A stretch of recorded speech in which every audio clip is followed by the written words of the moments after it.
Hey folks, it's Florida Deere. Today we're going to start the process of renewing this deck, or restoring it, or refreshing it, or whatever term you want to use.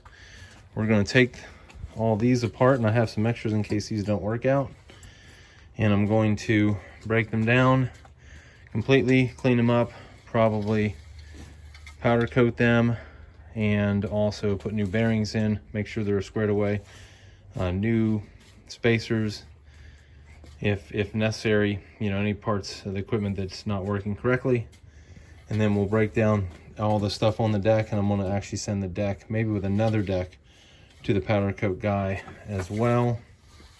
And so the first segment of this video is just going to be taking everything off of it, and we'll start by flipping it over, hitting it with PB Blaster, and then flipping it back over and hitting these with PB Blaster. So I'm going to take off the blades first and then go from there. So anyway, keep watching and we'll break it all down.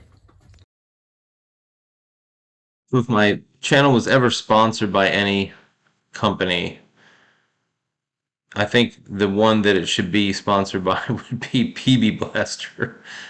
This is probably the single most useful and used product I use in my videos, you know, across the range of videos that I have. Anyways, it's a great product. If you haven't used it, you know, it's really good at getting stuff, you know, to come apart a little bit easier after it's been together for 30 or 40 years. So, you know, anyways.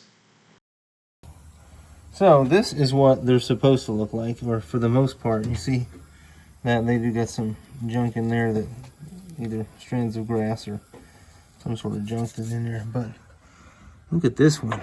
Oh my goodness, that thing is gone. Same thing with this one. This one, I mean, so those are the shaft parts of the, there's the mandrel, and then there's the shaft, and then, you know, the spindle's like the whole thing, I guess, and there's the pulley on top. So I have these pieces, which aren't super ideal, but they're better than that one. That one's actually kind of chewed up a little bit. Might be serviceable, but we'll see. So, and then this one, center one on that one looks good too. So I can probably sell that to buy an extra one if I need to. But my point is that is really, really chewed up. So, and I mean, just bad, you know. But anyway, it's a good thing I have extras, I guess. But they came off reasonably well. I didn't have to cut those off, so that was good. Well, folks, I missed hitting the item where I talked about the, you know, getting these things off. I thought I could get half of them off, you know, just by, you know, taking them off with a impact wrench, but I only got 3. Actually, this one fell off completely. These 2 broke off. None came clean off, I don't think. Well, this one might have come clean off. I don't know. Yeah, I don't know. Anyway, so I'm probably going to have to cut 6 of them off, unfortunately. But first, I'm going to flip this around, and actually there's some damage right here I'm going to need to fix too. But I'm going to flip this around and try to take off the upper parts of the spindles first, and then we'll get to, man, look at that. Again, as you see here, I'm breaking out the PB Blaster because this stuff just works, again, really good at getting stuff separated.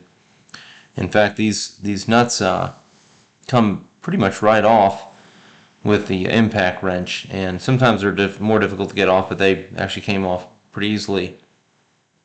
And then getting started on the bottom, like I said, only 3 nuts. I think 1 broke off, or maybe 2 broke off, and then 1 came off like as it's supposed to. So I had to end up cutting 6 of the carriage, or the nuts on the end of the carriage bolts off to get these spindle assemblies off. So, but again, you know, the deck's probably been like that for 30 plus years, maybe even 40. Maybe this should be my preferred method of doing this anyways, because they cut off pretty quickly. What you want to do though is you want to try to get it over the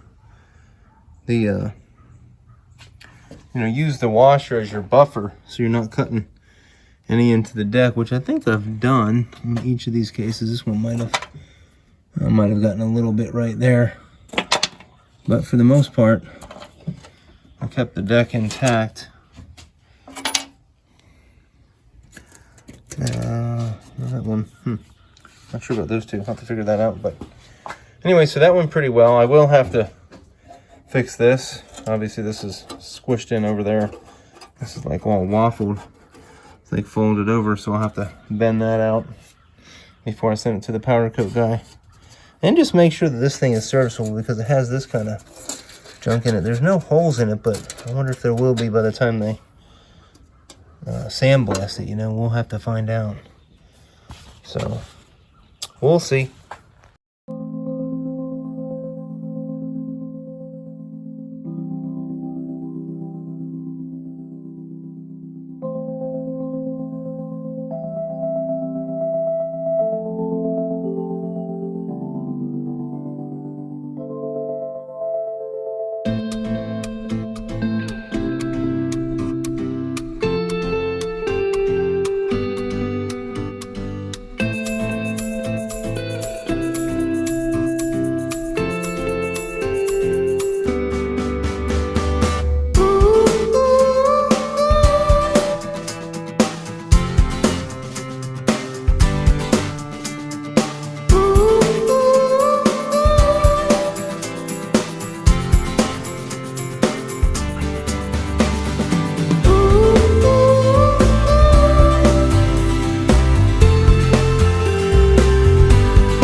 Okay, so on the good news front, well, a couple things. It's done.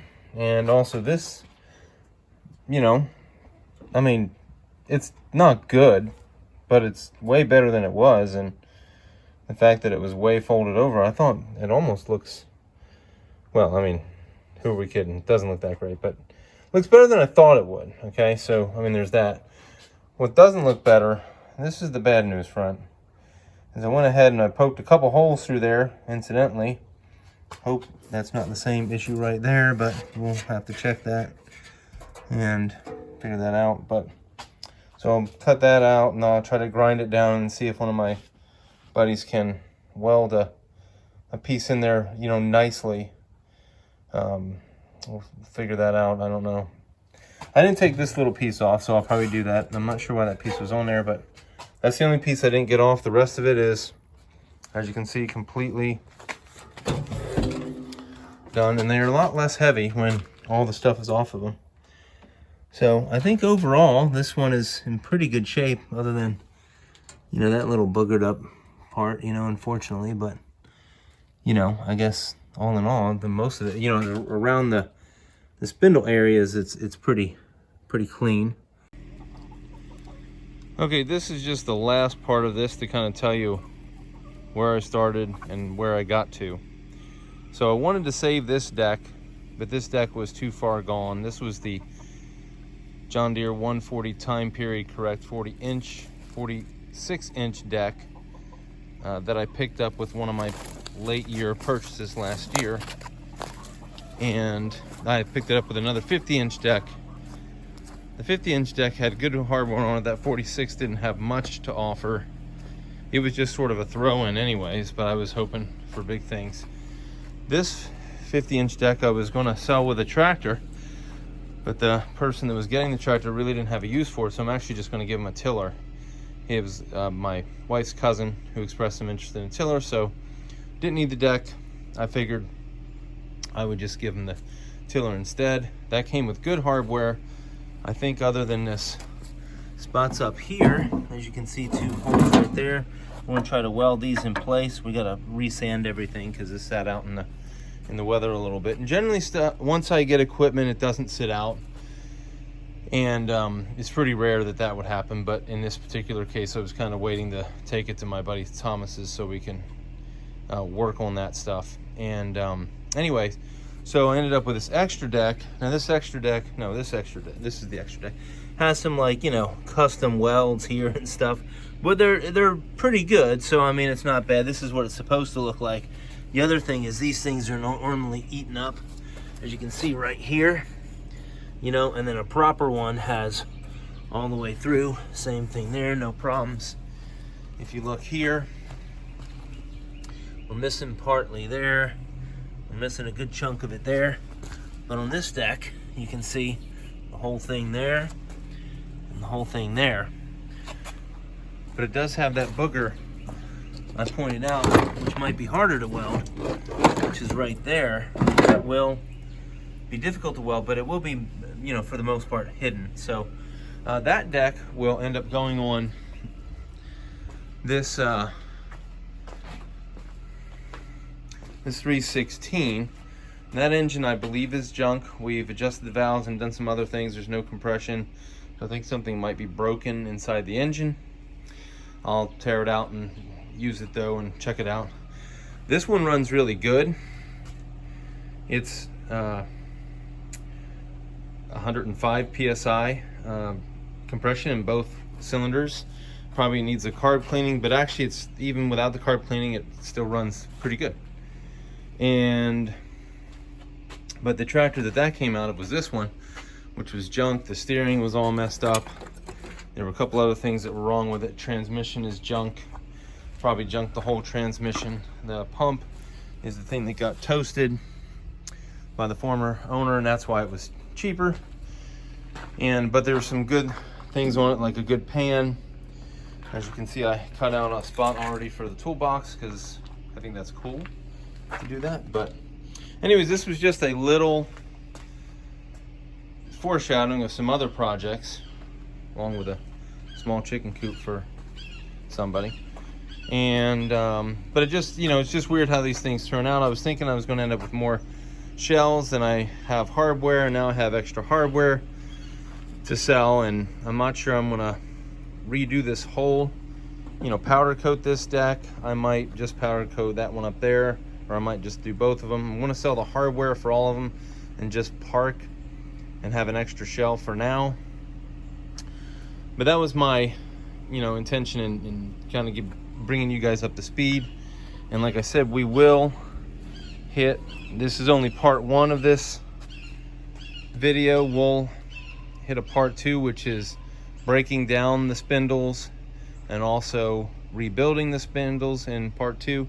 in part 3. Once we get these decks back from Richard, the powder coat guy, we'll do a reassembly of the whole thing. So I've just figured it was best to break these videos up. I hope you don't mind the extra information at the end. So anyways, I appreciate you guys watching, and if you would, you can click the subscribe button if you want to see more videos like this and keep pace with it. And if you like this video, you can hit the like button as well. I certainly appreciate that. I will see you guys later.